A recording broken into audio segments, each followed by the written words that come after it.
السلام عليكم ورحمة الله وبركاته. مرر بدن أو حال يسوي دي أبا ياسمين وكنت ضدا وحيكو قبان ألرجي وحاوى حساسية كو قبان ضدا وكنت عني كرين وارون وكنت ضدا لبكو قبان أنا عندي هيك الصوص صار سبحان الله مرة وحا أركي عنك عناي وكن ساعة كدبنا إلى بقى قصدون نقضي مركب حال بدل قرعنا والرباية ما شاء الله تبارك الله افوكادو سي قرع لو سمينا marka midiya qaadane rooti inta ku yaalo افوكادadaas aad goosanaysaa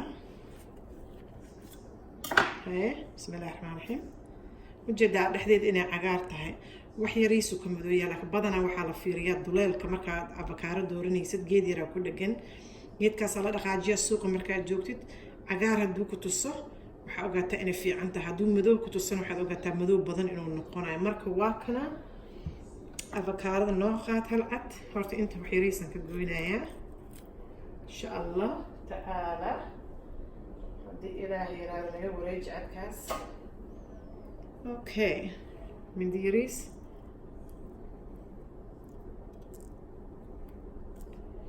sidaa rabta u jarjar abaayasmiisa u jarjarays waxbaha u jarjarin sida adi aad rabtid ma aragti ugu fudud aad u taqaanin ma aragti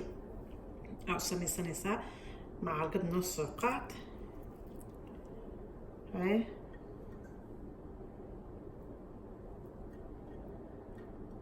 si alla sida aad u jeceshahay avokaadada good fat ee leedahay maasha allah tabaaraka allah wadnahay u fiican tahay digestive systemka u fiican tahay war waxaan ku dhahay arrimo badan ay ku fiican tahay fiber caloosha ku socodsiinaysaa subag wuxuu leeyahay natural ma sha Allah tabaaraka cadkan wareeji mid kala rabaa maanta inaad la qaybsado cuntooyinka ma aragtay ilaahay subxaanahu wa ta'ala waa yaabaysaa sidoo ka dhiga cunto kasta waxay u fiican tahay sida u samaysan tahay hadda marka waxaan rabaa inaad tuso I love this avocado muxuu kula egyahay sas markuu yahay muu egyahay naag uurle bal fiiri mujeedido haddaa rabto inaad uur yeelato avokaado maalin kasta haafle xataa ku cun aan salaad ku darso rooti ku samayso waxaa rabtid saaro cabitaan ku shiido raali ka noqdo gacanteyda wasaqda leh marka mujeedido uurka qofka raba inuu yeesho wuu u fiican yahay avokaadada maasha allah tabaaraka allah bay arag bal marka maanta waxaan ku soo binayaa wadnahay u fiican tahay ilmaha ma arag markay dhashaan xataa cuntooyin lagu la siinayo maarta lagu bilaabayo yaayaan korka saaranaysaa mujeedido ilmaha ma aragtay cuntooyin markaa ku bilaabaysa avokaado si aad iyo aad weyne maasha allah u fiican tahay waa kaasahay baaquli yaroo furtaa ku taalo meeshaas waxaa ku yaala cantaloupe babaay camal waay caloosha ku socodsiinaya avokaado maasha allah nafaqo socoto meel alla meesha ka foodo digestive systemka u fiican yahay wax kasta u fiican dheefshiida dadka calool xanuunka wax qabaata u fiican yahay geedkan waxaa waaye hemseed aan ku daraaya hadda hemseed haysanin bocor hindi mirihiisa inta 13 amino acids uu leeyahay maasha allah tabaaraka allah hemseedka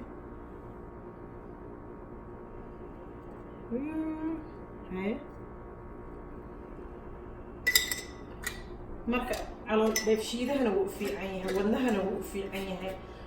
uur qofka yaallaa wuu u fiican wuxuusan u fiicnayn maba jirtaba avokaadada marka haddaa inta saarata ii sheeg yaanyaa saaranaysaa avokaadaa saaranaysaa waxaa rabtaa korka yarka uga daadsanaysaa haddii baahi weli kusii hayso yaanyo badan sii saara inta waxaa ii saaran strawberries inta waxaa ii saaran cantaloupes aan usoo hadlay koob shaah haddaa gees ka dhigato qurac yaro waxay ku noqonaysaa dhage sida ukunta camal oo calooshana kugu bixinaya good fat uu leeyahay fat fiican uu leeyahay maasha allah tabaaraka allah marka waa kasta marka leeyahay avokaadana soo say imtixaan qurac loogu bedelaa ukun sa qurac loogu bedelaa waa kaasa arag waxaa rabta kala sii saaro haddaad koosta soomaali saaro aan salaata ku darso waxaa rabta ku darso calooshii kuu buuxinayaan maasha allah tabaaraka allah جزاك الله خير سائل السعوديين أفكار أنا واكدم بيا وحنا ووجع لهاي قبلها ربع إني أور كيشان مجددو هاي أور لمو إكو I love it ilaahay subxaana watacaala siduu cuntooyinkiisa wax kasta u fiican yihiin nooga soo aadiyey qofka rabo inuu uur yeesho cunug yar hadduu dhasho cunto la siinaayo wadna xanuun hadduu qof qabo kaleeto cuntada wadnahay u fiican tahay dheefshiiday u fiican tahay waxyaala badan oo mataqaanaa u fiican yahay abakaarada maasha allah tabaaraka allah sheeko yaraan kuu sheegayaa hadda ka hora gabar mataqaanaa eedo u ahay kenya joogta waa lagu aroosa avakaaro waxay maqashay avakaaro waxay u fiican tahay timaha marka gabar yaroo waxaa jirto u shaqayso oo guriga mataqaanaa cuntooyinkii waxaas u karayso marka waxay tiri gabadhi intay maqneed avakaaradiyaan maqlay inay timaha u fiican tahay intaan dhexda ka bixiyey tiri jajabiye aan wax ku daray tiraan timihii marsaday gabadhi kenyaatiga imaatay markay imaaday avakaaradii igu aragtay tiri intay xanaaqday waxay tiri aniga sabaaxili ma aqaaniye waxay tiri xanaaqday ay tiri way avakaarada u qasaaranaysaa timaha ugu qasaaranaysaa nafaqadooda nafaqay leedahay aan leeyahay tiri xanaaqday waxay tiri shaqaday ka tagtay maxaa jiraan dha eedu ku dhacay avakaarada qiimaha ay kenyaatiga u leedahay lagu leeyahay maasha allah tabaaraka allah jazaak allah khayr maalin wanaagsan